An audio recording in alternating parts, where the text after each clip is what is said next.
Donnie and Dolly. The team is supported by ableauctions.ca. Closing your business? We can help. And King of Floors, your vinyl, laminate, and engineered flooring superstore.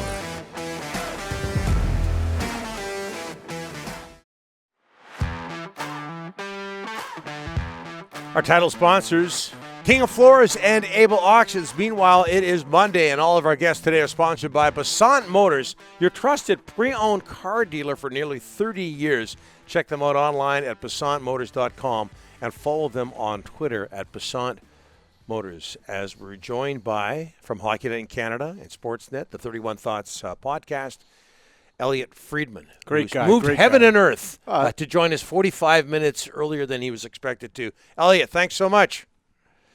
I'm happy to do it, guys. You know that. I'm happy to come on. Do you want to change weather systems? Is it raining in Toronto right now? No, it's beautiful today, Don. Okay. It was the other night we had terrible rain. I ruined a good pair of slip-ons. I'm still very upset about it, but today it's been really beautiful. Yeah.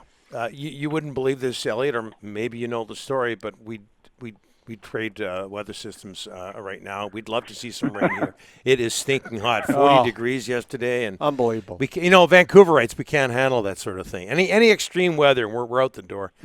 Hey, you Elliotte, guys see enough rain. Enjoy the sun. Yeah, well, I'd like to see some in about 5 minutes. Hey, Habs Lightning game one, the Cup final. Everybody's talking about the goaltending battle, Price versus Vasilevsky. How do you look at that? Oh, I mean, to me, unless Price absolutely gets lit up, he's probably going to be the Conn Smythe winner, I think. Win or lose, I could see him winning it this year. Vasilevsky, though, is the first guy that they're going to play against in the playoffs who is on Price's level. I know Fleury it was a Vezina Trophy nominee this year, but he wavered a bit, obviously, in their series. Hellebuck's a great goalie, but Price really outdueled them and shut them down. Vasilevsky is the one guy I think you look at and say, you could actually call that even. And, the one thing about Vasilevsky, though, is I think Price has been more consistent these playoffs. Game 6 against the Islanders, when that one was 2-0 in the second period, I don't think anybody believed there was a way on earth the Islanders were going to win, and they did it. And that's Vasilevsky not always being the closer that we're used to him. But when it's big, and I guess he's 13-0 now after losses in the postseason, he's one guy that can look Price in the eyes and say, I'm equal. Ray always talks about this, Ray Ferraro, about how when you have the puck, you don't necessarily think, hey, this guy's weak, high glove or short side, whatever the case may be. But Game 6 against the Islanders seem to have found a weakness, high glove on Vasilevsky. What are you hearing, Elliotte? Yeah, I mean, there's definitely, you can't shoot low, you can't score low on a lot of these goalies. It's really hard to do it. Like I said, I think Vasilevsky's had some moments this year where he's been more vulnerable in the playoffs than we've normally seen him. One of the things that I actually have in the blog that's coming out today is I talked with Steve Valiquette, the former goalie who's on the Rangers broadcast, and he runs a site called Clear Sight Analytics. And it's really good. And he believes in a stat, and it's a bit of a mouthful. It's high danger goals against 5-on-5 per 60.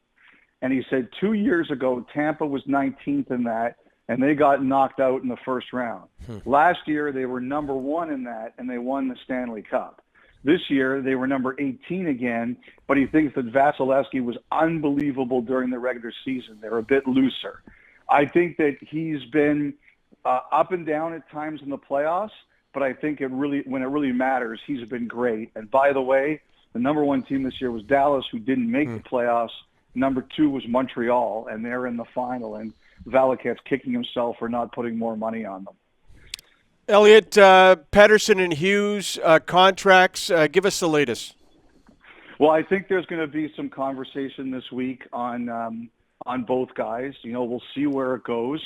One of the things I've kind of been working with is there's 3 really good young defensemen who are up right now Hughes, Makar, and Heiskanen.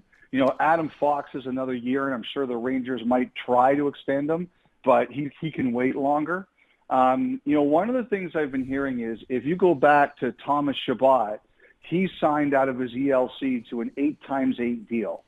Now, he signed that before his third season began. It was in September of 2019. He hadn't played his final rookie year yet. So, and one thing I'm hearing is that all of those players are kind of ahead of where Chabot was when he signed, if you look at their numbers. And so at least that's the way it's being kind of positioned, and that's the talk I'm hearing around the league, that all three of these players see themselves as ahead of Chabot at that point. So that would seem to say 8x8, now at least. Now the difference is you guys know, that we have a COVID situation now that's kind of wrecked with the finances of the world and the league.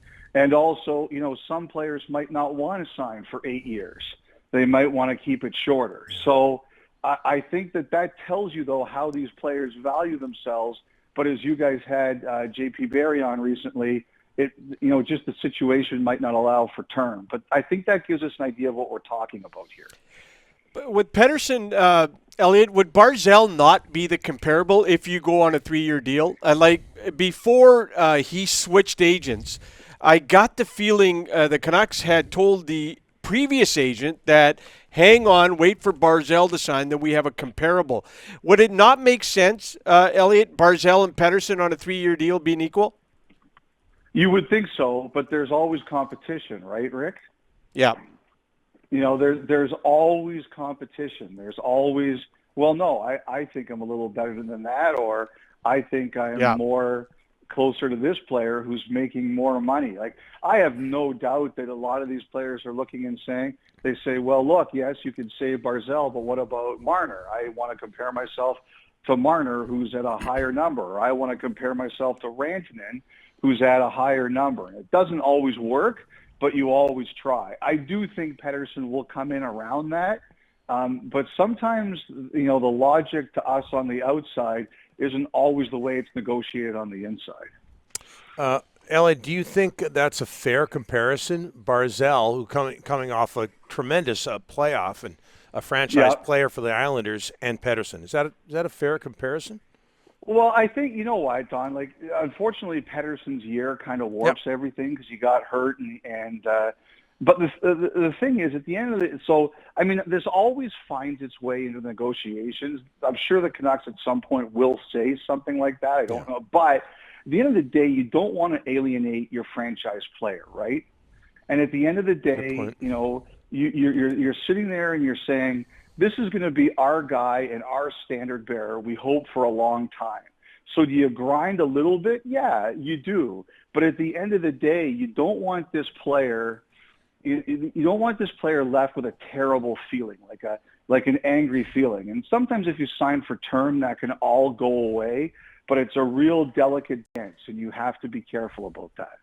Elliotte, we had on Dave Haxtell on Friday, and the first question out of the chute for him was, man, how did you guys keep this so quiet? Did you have, and very few people did you have any inkling about Dave Haxtell being named head coach of the Kraken? I'll tell you a funny story, Don. So, last Saturday on Headlines, a week ago, one of my headlines was Seattle was getting close and Tocchet was one of the finalists. And then a couple of minutes later, I mentioned that, Toronto might have some changes on its staff because some of its assistants were being interviewed. And somebody called me after Haxtell got hired, and they said, are you that stupid that you couldn't put the two of those things together? And I was like, I just didn't even think about it. I assumed Haxtell was Buffalo. I knew Haxtell had interviewed somewhere, but I assumed it was Buffalo, and I didn't even clue into Seattle. No, not so I heard the night before, and I said on radio on Sirius in the morning that it wasn't going to be Tocchet. And I guess that went viral, that I'd said that, because I heard that it wasn't going to be Tocchet. But then we're all scrambling to figure out who it was. And it was about an hour after I said that someone said, start looking into Haxtell. And I was like, really? And that was when I first heard it.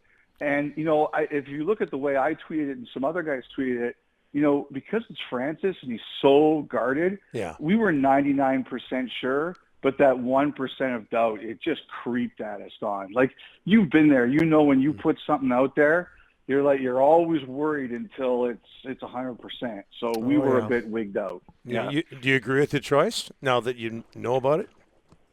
Well, I listened to them, and I was really, I had to tell you, I was really interested because he came up on no list anywhere. And that's not to say that makes it a bad hire.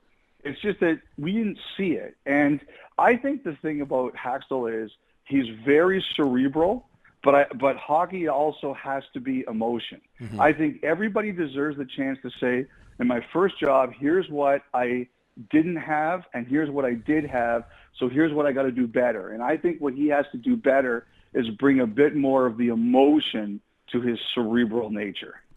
Hey, Elliotte, there's a rumor on the weekend that the Bruins might be interested in Brayden Holtby. Have you heard anything about surrounding Holtby of late? I do think they're going to be looking. Well, first of all, don't you need Holtby to leave a goaltender unprotected for the draft? Yeah, yeah. That's why. That's the first thing I thought of when I heard it was, wait a sec, does Vancouver have anybody else who qualifies? Because if you don't, you have to go get someone else who qualifies. Yeah. So what that could mean to me when I heard it is something going to work out where Boston makes a deal with Seattle, he gets drafted and then he goes there that way. I'll tell you this, I think there's a couple things going on is with defensemen. I think there's some defensemen and potentially even some forwards where teams are going to Seattle. If you take this guy and you eat some of the money, what will it cost us to get him? So I could see that in theory with Boston. I think that the Bruins are not convinced they want to start next year with Swayman and Vladar being their goalies. So I do think that even if Rask announces he's coming back, we know it's not going to be probably until 2022 in the new year. I do think they'll be interested in a veteran. I just don't see how Vancouver could do that unless they have someone else to expose. I do know that the Bruins, before Holtby, Elliotte signed in Vancouver, the Bruins were poking around and they had talked to about Holtby. I do know that for a fact, and I know Seattle had interest in Holtby early on, but now I don't know where that interest is. So it's going to be interesting to see what happens to Brayden Holtby this summer for sure in Vancouver. It all comes down to the extortion, guys. How much can Seattle extort? Yeah, 100%. What are you doing at 11, Elliotte? Can you rejoin us at 11:15? Would you mind? Your audience doesn't need that torture. Yeah,